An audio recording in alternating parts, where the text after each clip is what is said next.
जय हिंद दोस्तों। मैं संजीत कुमार, आपका स्वागत है आपके अपने चैनल संजीत एकेडमी पे। हम आपको बताए थे पिछले क्लास में कि आज हम पढ़ाएंगे हार्मोन्स के बारे में, हार्मोन्स एंड ग्रंथिया के बारे में पढ़ेंगे। कुछ ही क्षण हम ग्रंथिया के बारे में पढ़ेंगे, उसके बाद हम पूरा टॉपिक क्या पढ़ेंगे, हार्मोन्स के बारे में पढ़ेंगे। क्या पढ़ेंगे? हार्मोन्स के बारे में पढ़ेंगे। तो विजयदशमी की आप लोगों की ढेर सारी शुभकामनाएं, और आप लोग अपने जीवन में इसी तरह से तरक्की करते रहिएगा। चलिए आगे हम आज पढ़ेंगे हार्मोन्स के बारे में। ये हार्मोन्स जो होता है, या जो ये हार्मोन्स होता है, या ये जो ग्रंथियां होता है, तो ये हार्मोन्स आप कभी सोचे ये हार्मोन्स क्या चीज के रूप में रहता है? सोचे है कि हार्मोन्स क्या चीज के रूप में रहता है? तब देखिएगा मैक्सिमम टाइम में हार्मोन्स जो होता है वह द्रव्य अवस्था में होता है। और यह क्या बना होता है? तो प्रोटीन का बना होता है। आपको ये पता होगा प्रोटीन कैसे बनता है? आपको पता है ना कि प्रोटीन का सेवन कहाँ से होता है? तो आइए हम उसी के बारे में पढ़ेंगे, हार्मोन्स के बारे में। बहुत सारे हार्मोन्स है, जिसमें मास्टर ग्रंथिया हो गया, एड्रिनल हो गया, उसके बारे में कुछ हार्मोन्स के बारे में पढ़ेंगे और कुछ ग्रंथिया के बारे में पढ़ेंगे। और यहाँ हम एकदम जो आपका बेसिक यानी जीरो लेवल से लेके एकदम पीसेस लेवल के हिसाब से हम आपको हार्मोन्स के बारे में बता देंगे। आपका एक भी प्रश्न ना छूटने की संभावना रहेगी। तो आइए हम लोग दिनचर्या में क्या करते हैं? भोजन खाते हैं। क्या करते हैं? भोजन खाते हैं। उस भोजन से तो हमको कुछ ना कुछ मिलता होगा। जी हाँ, बिल्कुल कुछ ना कुछ मिलता है। और जब मिलता है तो वहीं से हार्मोन्स का निर्माण होता होगा। तो आइए हम क्या उसी के बारे में समझेंगे। तो दरअसल में हम लोग क्या खाते हैं? भोजन खाते हैं। भोजन में क्या हो गया? दाल भात, या आप लोग जो खाइए, स्टूडेंट लगभग दाल भात, क्या हो गया? चोखा। तो हम लोग क्या करते हैं? भोजन खाते हैं। भोजन खाते तो हमको मिलता क्या है? तो प्रोटीन मिलता है। क्या मिलता है? और भी कुछ मिलता है, लेकिन उसमें से एक प्रोटीन भी मिलता है। और भी कुछ मिलता है, वसा मिलता है, कार्बोहाइड्रेट मिलता है, लेकिन हम अभी प्रोटीन के बारे में ही चर्चा करेंगे। तो हम भोजन करते हैं, हमको क्या मिलता है? प्रोटीन। क्या कहाँ से मिलता है? तो भाई मूंगफली से मिलेगा। मूंगफली, मूंगफली से मिलेगा। चना से मिलेगा, चना से मिलेगा। मूंग से मिलेगा, मूंग से मिलेगा, मूंग से मिलेगा। मूंग के बाद आपको क्या चीज से मिलेगा? तो ये आपको मिलेगा अनेक प्रकार की दालों से मिलेगा। सोयाबीन से मिलेगा, सोयाबीन से मिलेगा, उड़द से मिलेगा, इत्यादि से आप कह लीजिए मिलता है। क्या मिला? प्रोटीन मिला। जब प्रोटीन मिला तो हमें क्या चीज की अवस्था में मिलेगा? तो द्रव्य अवस्था में मिलेगा। क्या मिलेगा? द्रव्य अवस्था में मिलेगा। द्रव्य अवस्था में मिलेगा। इस द्रव्य अवस्था में या तो हमें दो चीज मिलेगा, एक तो एंजाइम मिलेगा, एक एंजाइम मिलेगा, या दूसरा हार्मोन्स मिलेगा। क्या मिलेगा? हार्मोन्स मिलेगा। हार्मोन्स मिलेगा, हार्मोन्स मिलेगा। ठीक है, हार्मोन्स मिलेगा। इसी हार्मोन्स और एंजाइम के बारे में हम पढ़ने का प्रयत्न करेंगे। इसी हार्मोन्स और एंजाइम के बारे में पढ़ने का प्रयत्न करेंगे।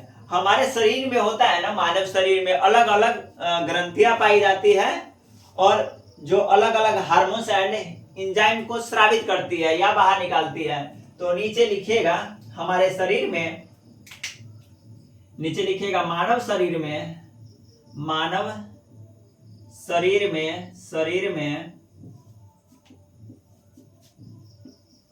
ग्रंथियां, ग्रंथियां पाई जाती है। मानव शरीर में क्या पाई जाती है? मानव शरीर में ग्रंथियां पाई जाती है, पाई जाती है। मानव शरीर में क्या पाई जाती है? तो मानव शरीर में ग्रंथियां पाई जाती है, जो अलग अलग हार्मोन्स एंड एंजाइम को स्रावित करती है। जो क्या करता है? जो अलग अलग हार्मोन्स एंड एंजाइम, कौन कौन सी हार्मोन्स और कौन कौन सी एंजाइम स्रावित करता है, उसके बारे में हम आपको बताने जा रहे हैं। तो जो अलग अलग, जो अलग अलग एंजाइम, एंजाइम एंड हार्मोन स्रावित करता है, हार्मोन्स निकालता है या स्रावित करता है, निकालता है। ठीक है। जो हमारे मानव शरीर में बहुत सारी ग्रंथियां, एड्रिनल ग्रंथियां होगा, मास्टर ग्रंथियां हो गया, जिसको प्यूटरी ग्रंथि बोलते हैं, ये सब क्या करता है? कुछ हार्मोन्स निकालता है, कुछ एंजाइम निकालता है। यहाँ पे स्टार लगा के नीचे में लिख लीजिएगा, ये आपको हमेशा पूछेगा, या आपसे एंजाइम के बारे में पूछा जाए या हार्मोन्स के बारे में पूछा जाए, पूछेगा या क्या, भूल जाइएगा, इसीलिए नीचे स्टार लगा के लिख दीजिए एंजाइम एंड हार्मोन्स।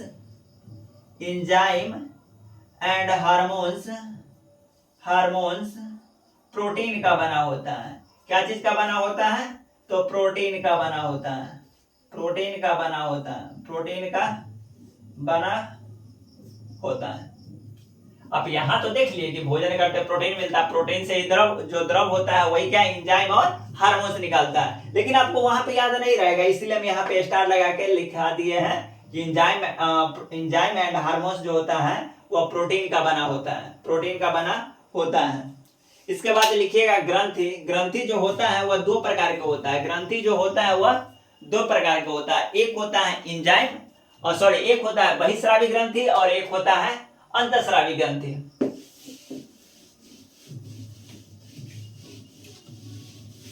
तो लिखिएगा हेडिंग ग्रंथि।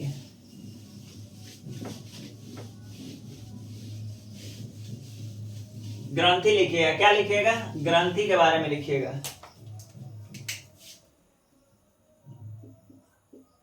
ग्रंथि के बारे में लिखिएगा, क्या लिखिएगा? ग्रंथि के बारे में लिखिएगा। यह दो प्रकार का होता है, यह दो प्रकार का होता है, या ऐसे आप लिखिए,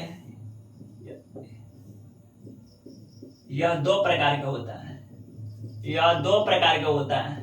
कितना प्रकार का होता है? दो प्रकार के होता है। एक में हो गया क्या, बहिस्रावी ग्रंथि, और दूसरा क्या हो गया, अंतःस्रावी ग्रंथि। एक में हो गया बहिस्रावी ग्रंथि, एक में हो गया बहिस्रावी ग्रंथि, बहिस्रावित।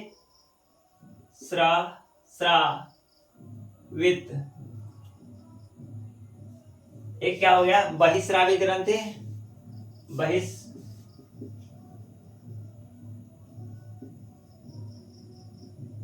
ग्रंथि,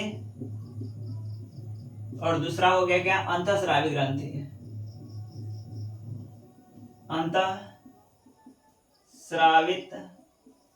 अंतःस्रावित,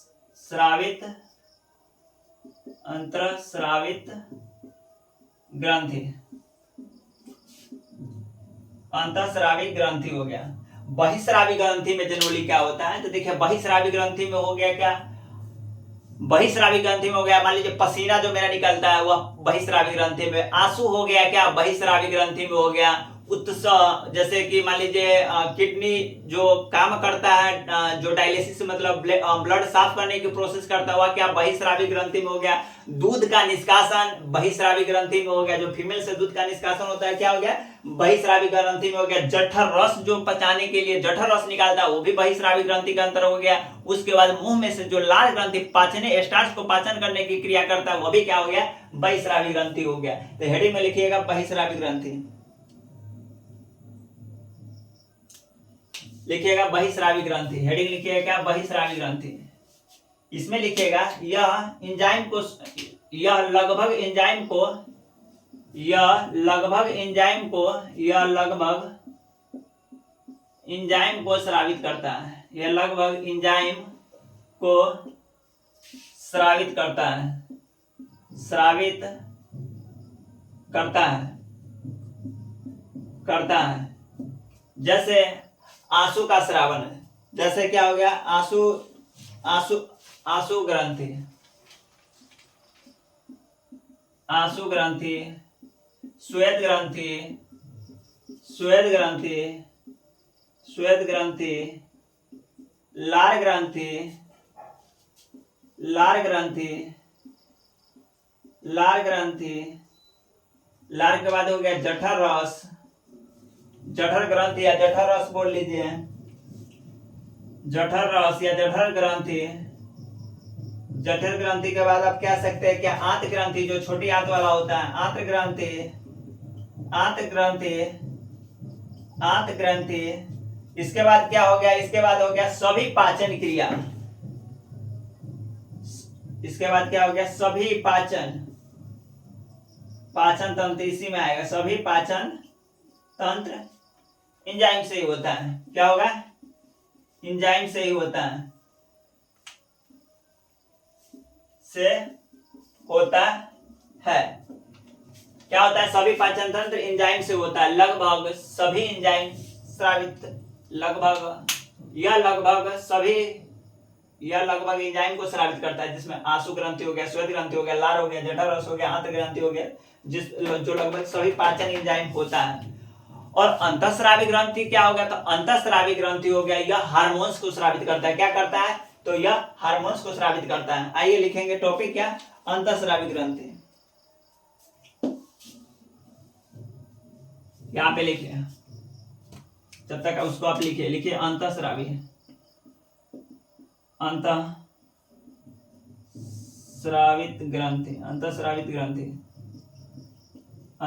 ग्रंथि। इसमें आ जाएगा क्या, यह लगभग क्या चीज का, यह लगभग हार्मोन्स को स्रावित करता है, स्रावित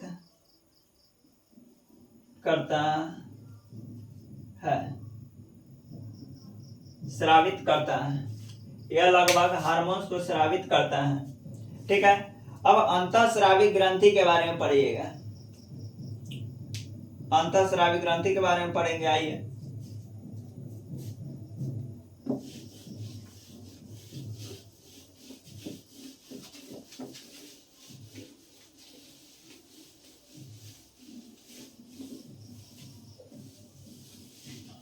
जो अंतःस्रावी ग्रंथि होता है उसके बारे में पढ़ेंगे।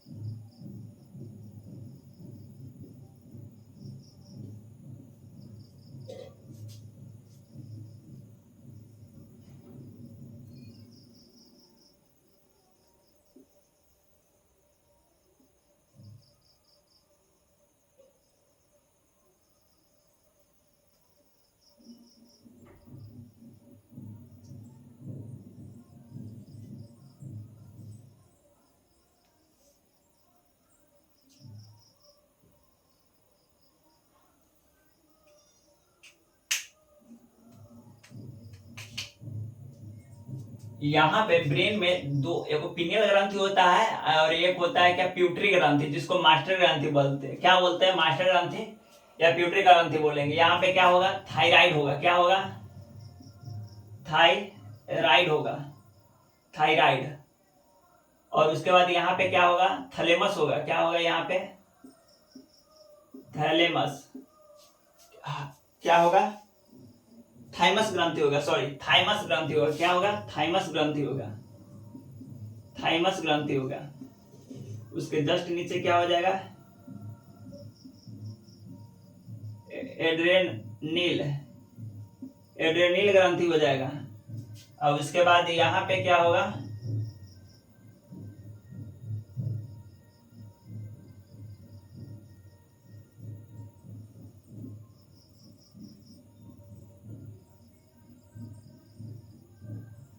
ये लगभग दोनों में कॉमन होता है। क्या होता है, दोनों में कॉमन होता है। थायराइड भी हो गया कॉमन। उसके बाद क्या हो गया, एक यहाँ पे होगा क्या, अग्नाशय होगा। यहाँ पे क्या होगा, अग्नाशय होगा, अग्नाशय, अग्नाशय। एड्रेनल हो गया, थाइमस हो गया, थायराइड हो गया, अग्नाशय हो गया, ये हो गया ब्रिसन। क्या हो गया, ब्रिसन, ब्रिसन हो गया। उसके बाद क्या हो गया, ये आपका ओवरी वाला पार्ट हो गया। क्या हो गया, अंडाणु, या इसको ओवरी बोल लीजिए, ओवरी कह लीजिए। ठीक है, यहाँ पे क्या होगा, तो प्यूट्री होगा। क्या होगा, ये प्यूट्री यानी मास्टर, मास्टर ग्रंथि। ये क्या होगा, पिनियल ग्रंथि, पिनियल। ऊपर दिख रहा है ना, नहीं दिख रहा है तो लिख लीजिए, बोल दे रहा है, पिनियल ग्रंथि। क्या है, पिनियल ग्रंथि। ऊपर में क्या, सबसे ऊपर पिनियल ग्रंथि है। क्या है, पिनियल ग्रंथि या प्यूटरी ग्रंथि, पीयूष ग्रंथि इसी को बोलते हैं। मास्टर ग्रंथि को ही क्या बोलेंगे, पीयूष ग्रंथि बोलेंगे। चलिए जहाँ पे टॉपिक लिखेंगे वहां पे हम बता देंगे। ये फोटो आप बना लीजिएगा, इस साइड है फीमेल और इस साइड है मेल। ये एड्रीनल दोनों में होगा, अग्नाशय दोनों में होगा, थाइमस दोनों में होगा, थायराइड दोनों में होगा, मास्टर ग्रंथि दोनों में होगा, पिनियल ग्रंथि दोनों में होगा। पर ये ब्रिसन और ओवरी ये दोनों अलग अलग हो जाएगा। क्या होगा, ब्रिसन एंड ओवरी दोनों अलग अलग हो जाएगा। टॉपिक लिखिएगा क्या,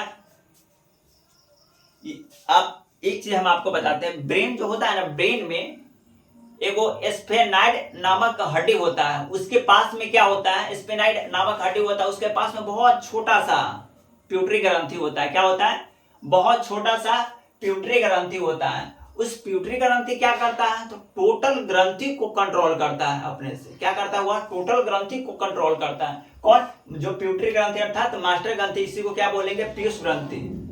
इसी को क्या बोलेंगे, पीयूष ग्रंथि। इसको मास्टर ग्रंथि इसलिए बोलते हैं क्योंकि ये सभी ग्रंथियों को क्या करता है, कंट्रोल करता है।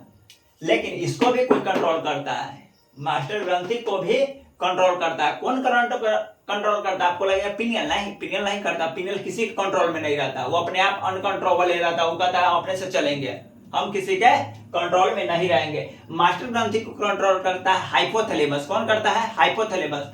हाइपोथैलेमस कंट्रोल करता है किसको, मास्टर ग्रंथि का। मास्टर ग्रंथि सबको कंट्रोल करता है। मास्टर ग्रंथि क्या करता है, टोटल ग्रंथि को कंट्रोल करता है।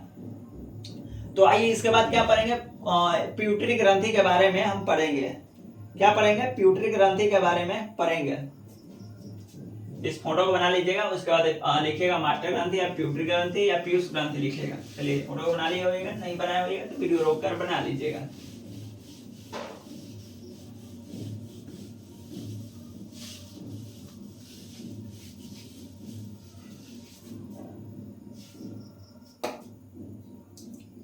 लिखिए पीयूष ग्रंथि या प्यूटरी ग्रंथि, पीयूष ग्रंथि, पीयूष ग्रंथि या प्यूटरी ग्रंथि लिखिएगा। इसके बारे में लिखिएगा आप, खोपड़ी में स्फेनाइड हड्डी के पास में पीयूष ग्रंथि मिलता है। लिखिएगा, खोपड़ी में स्फेनाइड हड्डी के पास छोटा सा कौन सी ग्रंथि मिलता है, पीयूष ग्रंथि मिलता है। पीयूष ग्रंथि मिलता है, पीयूष ग्रंथि मिलता है। क्या होता है, पीयूष ग्रंथि, छोटा सा खोपड़ी में कौन, स्फेनाइड हड्डी, छोटा सा पीयूष ग्रंथि मिलता है। क्या होता है, स्फेनाइड हड्डी के पास में छोटा सा पीयूष ग्रंथि मिलता है।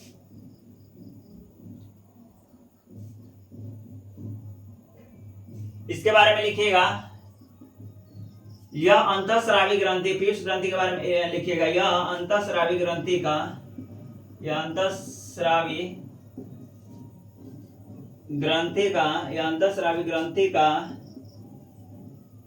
का सबसे छोटा ग्रंथि है, सबसे छोटा ग्रंथि है,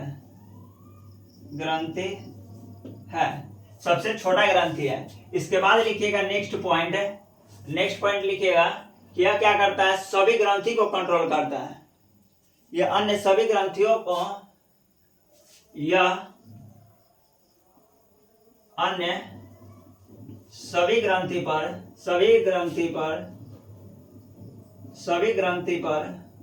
पर अपना नियंत्रण स्थापित करता है, अपना नियंत्रण स्थापित करता है।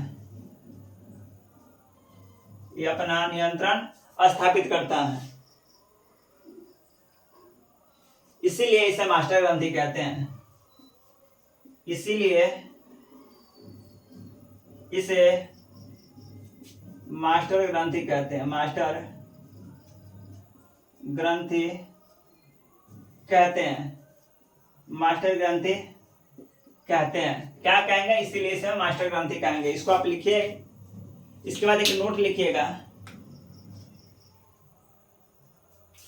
अभी जब आपको बताया था ना प्यूटरी ग्रंथि के बारे में कि प्यूटरी ग्रंथि किसी से नहीं डरता है, वो मास्टर ग्रंथि से भी नहीं डरता है। वो कहता हम अकेले रहेंगे, हमको किसी से डर नहीं है। तो नोट में वही बात लिखिएगा कि पीनियल ग्रंथि, पीनियल ग्रंथि के बारे में बताए थे, वही पीनियल ग्रंथि यानी पैराथायराइड। कौन है ग्रंथि? पीनियल ग्रंथि। पीनियल,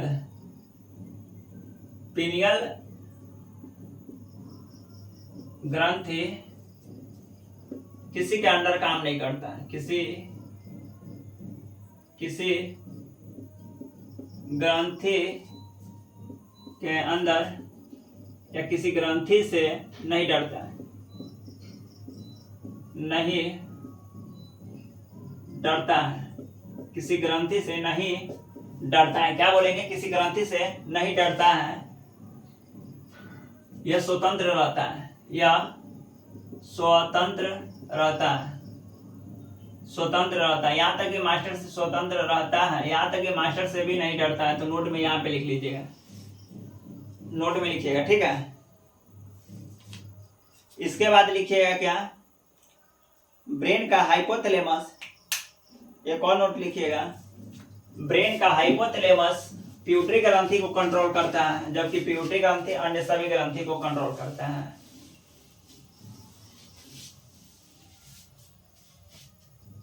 एक और नोट में लिखिएगा, ब्रेन का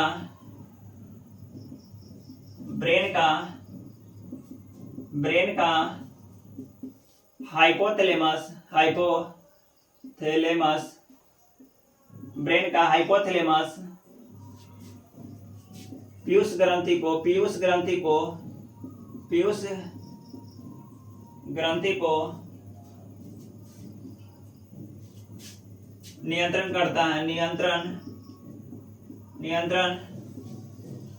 करता है, जबकि पीयूष ग्रंथि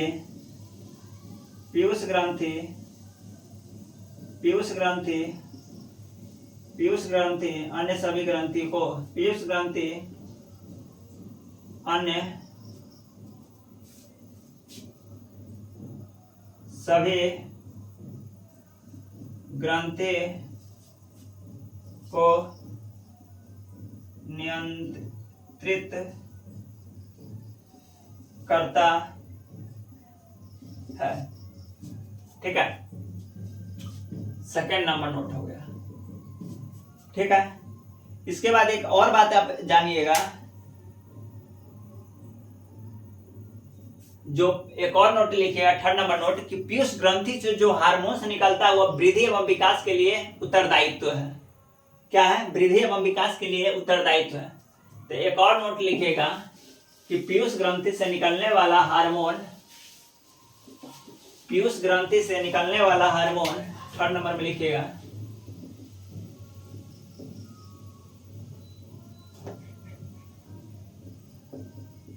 पीयूष ग्रंथि से निकलने वाला हार्मोन्स वृद्धि एवं विकास के लिए उत्तरदायित्व है, ग्रोथ एंड डेवलपमेंट के लिए उत्तरदायित्व है, रिस्पॉन्सिबिलिटी है।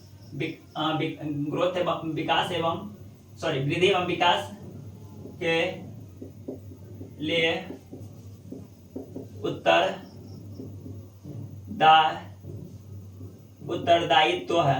उत्तरदायित्व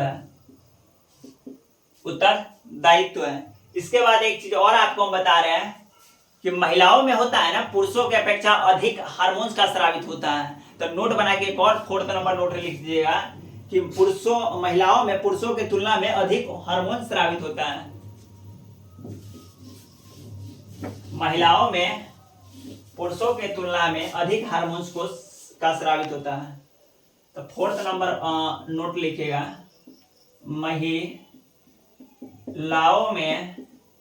महिलाओं में पुरुषों के अपेक्षा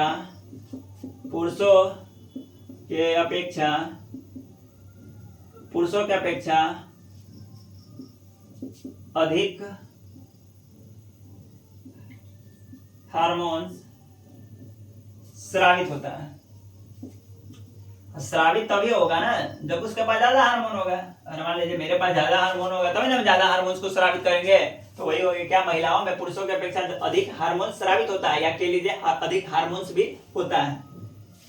इसके बाद क्या लिखेंगे, पीयूष ग्रंथि से निकलने वाला हार्मोन्स।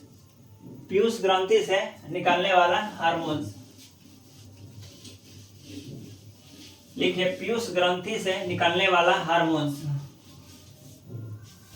क्या लिखेंगे, पीयूष ग्रंथि से निकलने वाला हार्मोन। पीयूष ग्रंथि से निकलने वाला हार्मोन्स। पीयूष ग्रंथि से निकलने वाला होता है एसटीएच, सोमेटोट्रोपिक। क्या होता है, सोमेटोट्रोपिक।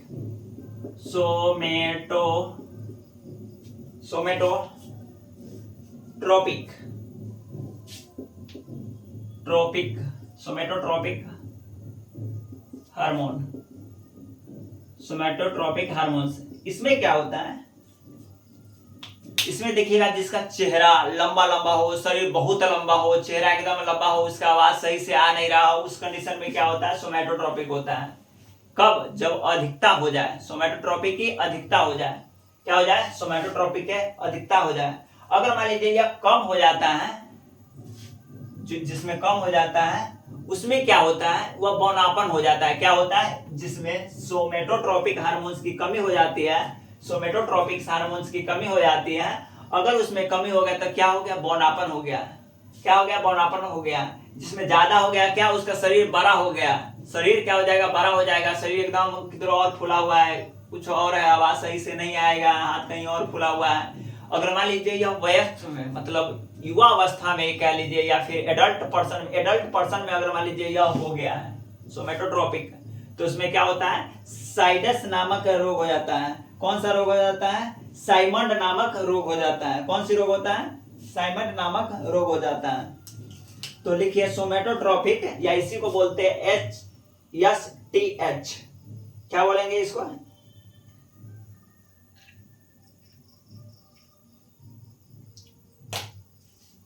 इसी को बोलते हैं क्या, STH, सोमेटोट्रोपिक हार्मोन्स बोलेंगे। आइए इसके बारे में लिखेंगे। यह वृद्धि हार्मोन्स कहलाता है। यह वृद्धि हार्मोन्स कहलाता है। क्या होगा, यह वृद्धि स्टार लगा के लिखेगा कि यदि किसी पर्सन में, यदि किसी व्यक्ति में STH हार्मोन्स की अधिकता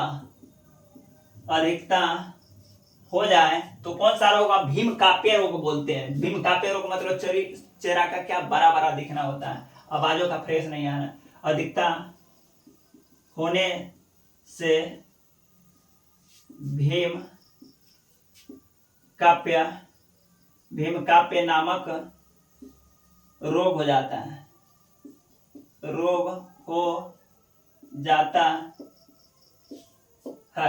क्या होता है, भीम काप्य नामक रोग हो जाता है। भीम काप्य नामक रोग हो जाता है, जिसमें चेहरा चौड़ा हो जाता है और आवाज अस्पष्ट नहीं सुनाई देता है। जिसमें चेहरा चौड़ा हो जाता है और आवाज स्पष्ट, जिसमें लिखिएगा, जिसमें चेहरा चौड़ा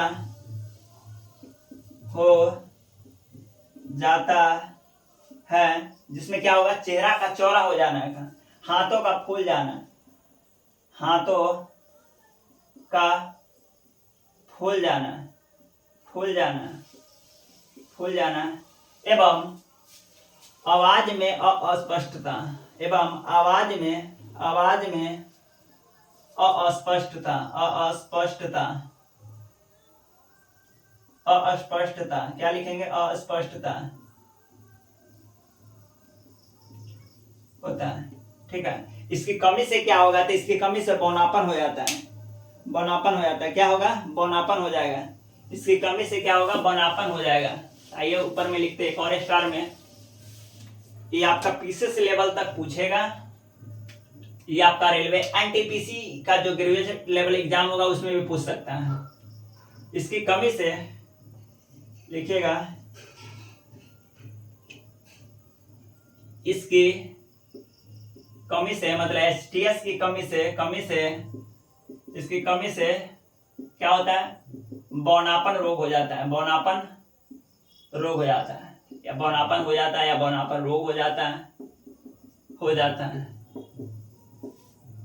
एक और स्टार लगा के लिखिएगा कि यदि यह वयस्कों में होता है तो साइमंड्स नामक रोग हो जाता है। क्या होता है? यह वयस्कों में होता है तो साइमंड्स नामक रोग हो जाता है, जिससे जल्दी बुढ़ापा आ जाता है।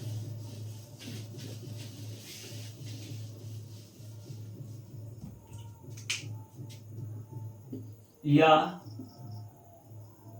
वयस्कों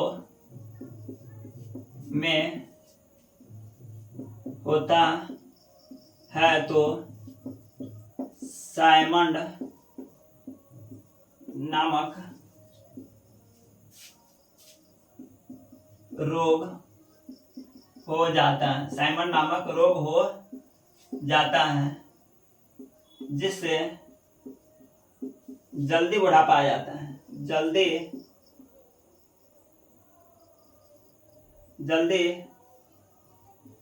बुढ़ापा आ जाता है, जल्दी बुढ़ापा आ जाता है। क्या होगा? जिससे जल्दी बुढ़ापा आ जाता है।